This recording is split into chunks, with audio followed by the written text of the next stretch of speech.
What up, y'all? This is Zircon, signing back into 6 days of snow. So in the last episode, we had ourselves a nice little snowball fight with Reiko, and then we got back to here, and now her mom looks kind of pissed. Yeah, I can understand. And where on earth have you been? Miss Kakiuchi's voice was sharp enough to cut steel. Her eyes were just as searing and almost tempestuous in their wrath. My hostess' hands were held firmly on her hips. Increasing the material of her kimono. It was clear that she was trying to remain calm and cool, as was befitting of the proprietress of such an established, but it was proving difficult. Her chest rose and fell with ill-suppressed fashion. It was a passion I hadn't known a woman like Miss Kakiuchi was capable of feeling. But Miss Kakiuchi was made of flesh and blood, just like me. Ow. Why do you hurt right now? Ow. That hurts. But anyways, just like her daughter, Reiko must have inherited her heady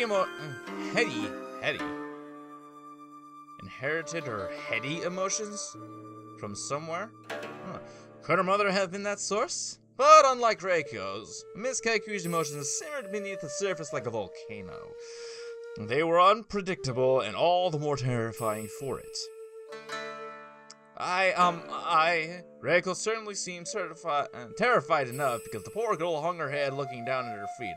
Her legs and ankles were flushed pale pink for the cold, and so were her fingers, slightly swollen from her exertion. Her cheeks, however, had already begun to lose some of their healthy glow. Well, jeez. It was just as I predicted. Miss Kaki didn't give Reiko a further chance to explain. Instead, she swept forwards, her sleeves fluttering, and took hold of her daughter's wrist so tightly it must have hurt.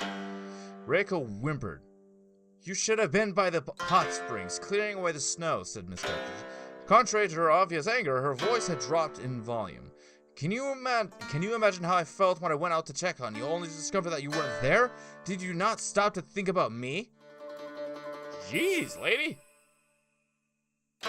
Give her time to explain. Seriously. I mean, you're just gonna start going to... Don't start going to assumptions. Don't start going to conclusions. That is the worst thing you could possibly do.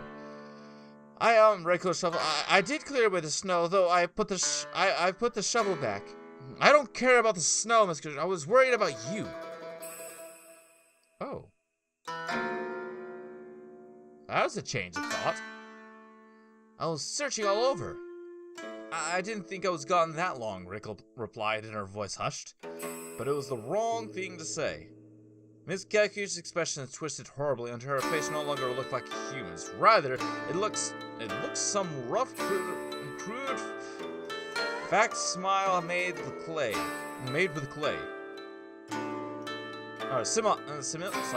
What? What is that word right there? We're running into words again that I'd have no clue how to pronounce, or even what the heck it is. The eyes, the nose, and mouth gouged out by clumsy, inexpert fingers.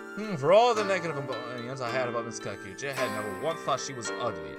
She was unsettling, yes, cold and remote, like the location of her inn, but not ugly. She was too fair-faced despite her age, and her short hair framed her features most charmingly. Hers was a simple, understated prettiness, tarnished somewhat by age. But she was not pretty at that moment. In fact, it was quite the opposite. Ooh, man, that must mean she's pretty pissed. Not for that long. Miss Kaikuchi repeated, her eyes narrowing into slits. I was searching for a half an hour for you. A whole half hour. Man, were we really gone that long? Jeez. Well, half an hour is not that long, really. It takes longer to walk to Higashikawa. Half an hour is long enough. When you're a mother, half an hour is ample time to wait for your wayward daughter, worrying she might never come back. Why on earth would you think that? Don't you trust me? It is not a matter of trust. I worry because I love you, and I know how flighty you can be. You've been like this ever since you were a child. She still is a child. Leave her be. But I'm not a child. But I'm not a child anymore. You are a child, Reiko. You're my child, and I want to keep you close. I want to keep you safe. Wow. But half an hour. A lot can happen in a half an hour. Don't you remember what happened when you were 12 and you went for a walk in the forest? Ms. Kaikuchi paused, her shoulders heaving with emotion. It must have been a painful memory, one that I, a relative stranger, should not have been privy to. You said it will only be a short walk, that you would stick to the path, but you broke your promise, you strayed and you got lost, and I was waiting for you for hours and hours. I had to call the police and they sent out a search party. I was terrified that they'd find you buried beneath the snow, half frozen to death. That was a long time ago. Man, this is getting... Jeez. Well, okay. That is worrisome. That is very worrisome. Alrighty then. That was a long time ago. Reiko tried to counter it, but her voice was trembling. It isn't the same. It was not that long. It was not that long. You're not as old as you like to think. But it's different. I came back this time, said Reiko. I came back, and I'm here now, and you can see me and talk to me and touch me. So why are you so worked up? Worked up? Oh, man, this is getting really intense right now. Jeez. I mean...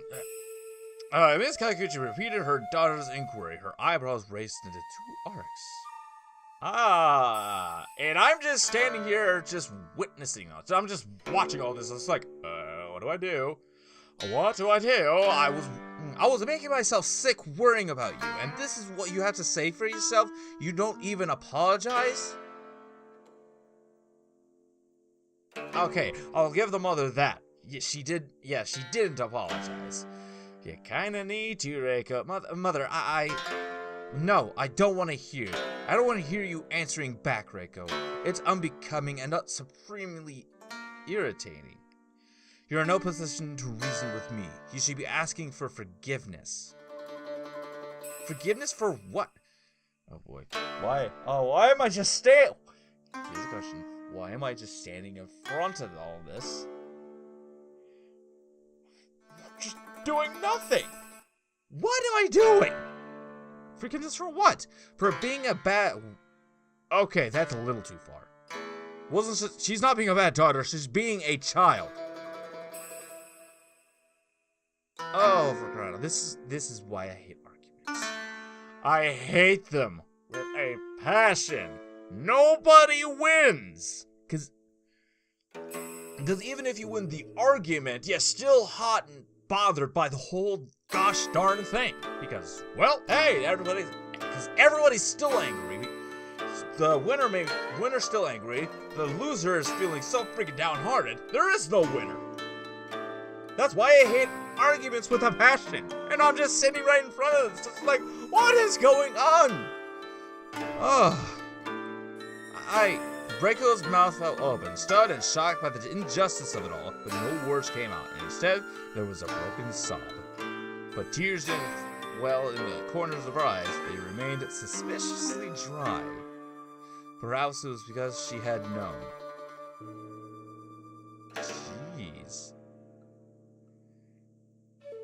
As Reiko and I walked back through the forest, retreading our ugly footprints that scarred the pure white snow, she had fallen silent.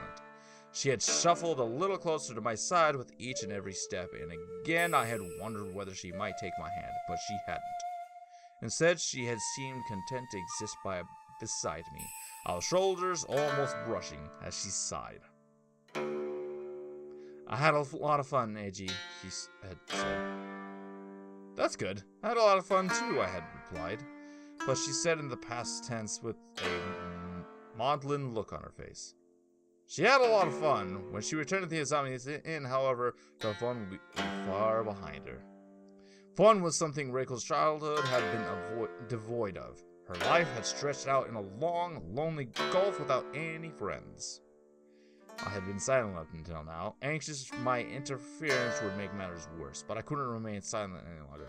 Okay, yeah, that's true. Yeah, okay,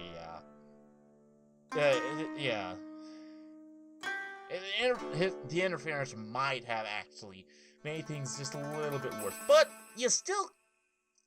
when you're just standing there just watching it all, and you can easily defend this, why that? Well, man. Like I said, this is why I hate arguments.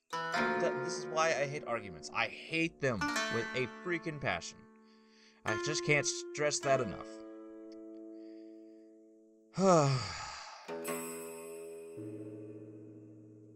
And we're interfering. And we're finally getting into this. But I'm gonna have to go ahead and end this right here, guys, okay? Sorry to end this. Oh, man, this is getting even more and more intense. Jeez. But anyways. I do say about anyways a lot, and I do apologize for that. So this is all I have today, guys, okay? It's gotten really intense. But anyways, thank you guys for watching. If you like this video, press that like button, like it, and as always, stay X and stay connected, guys. I'll see you on the next one. This is Zircon, signing out. Bye, y'all!